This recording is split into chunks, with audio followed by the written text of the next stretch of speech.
Hey, what's up, everybody?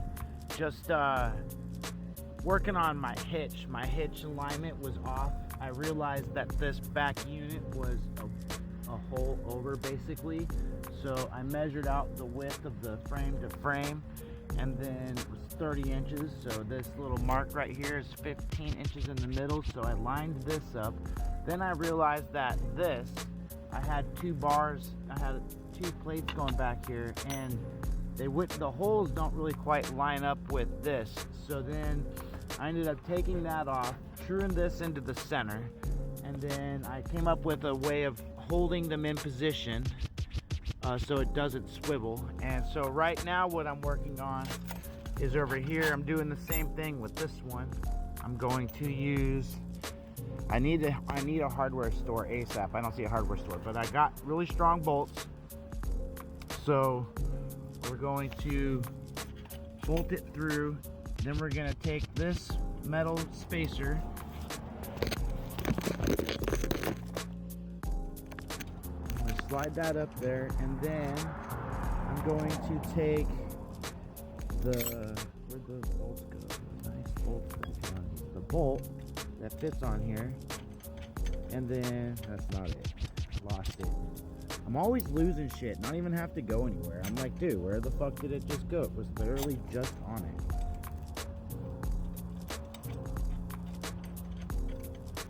That's not it. Let me find this bolt. Alright, found it. So then we go like this, and this,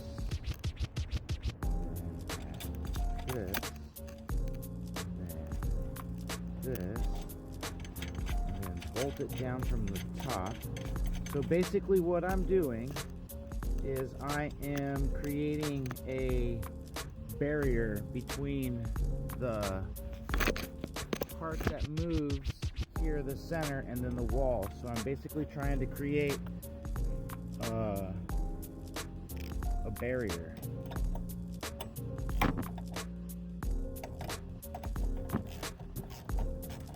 So I'm not going to allow this to pivot. It's going to be centered because there's bolts on both sides holding it into position.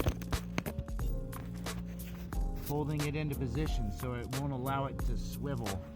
So that's going to go on here. And now I think that the only other problem is this whole front end is a little weird. I want to redo this front end, but I'm going to have to get to a hardware store like a Home Depot.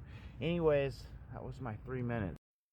All right, that was absolutely perfect. My lineup that I just did on the trailer worked flawless. Hey, what are you sniffing? I just came around the edge of the parking lot of the market, and I look over my shoulder. You know, it takes a little practice to look over your shoulder when you're carrying a heavy trailer. Kind of sketches you out sometimes, you know, but you got to do it. You got to learn how to look over your shoulder. And the trailer looked like it was rolling pretty smooth. I picked up some speed.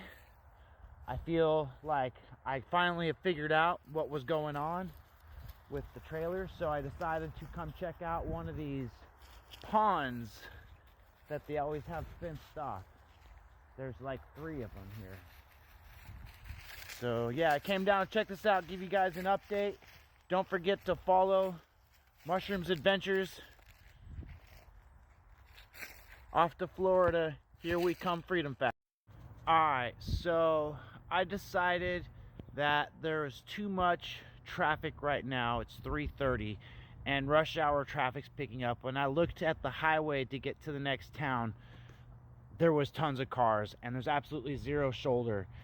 So I decided that I'm gonna sleep next to this Lion Foods by this pond, and then I got a little path that goes down to the pond where a dog already went to the bathroom once.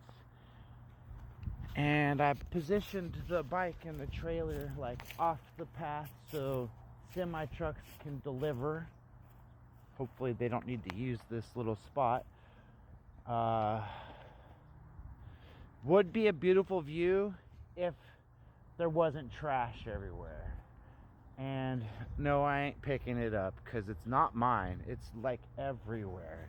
It's part of this Eastern Seaboard's environment, I guess, because it's everywhere. Back on the West Coast, we don't do it like that. So yeah, this is where I'm gonna post up. I can sit here, cook some food. It might rain tomorrow, so I might have to take a break if it rains, but I'm definitely gonna get to that Starbucks tomorrow. I have my new Starbucks French press. It worked pretty good. I can get water. I have some coffee I bought from the Family Dollar when I was broke. It's not really that good, but it made coffee. I just got to add an extra scoop, I think, to it. And we're gonna cook food over here tonight, and I guess the breeze is coming this way. It sucks for my stove because my stove doesn't have a windshield to kind of block the wind, so it kind of struggles in the wind. But overall, that was my day for now. I got a little bit of power in one of my big cells. I can keep my phone charged. I found a building in the back over here that has an outlet, so if I really need power, maybe I'll just roll over there in the middle of the night, park next to the building, plug in my stuff, and then when I wake up in the morning, be fully charged. I've done stuff like that before. Alright. Till the next episode, don't forget to like, follow, and comment.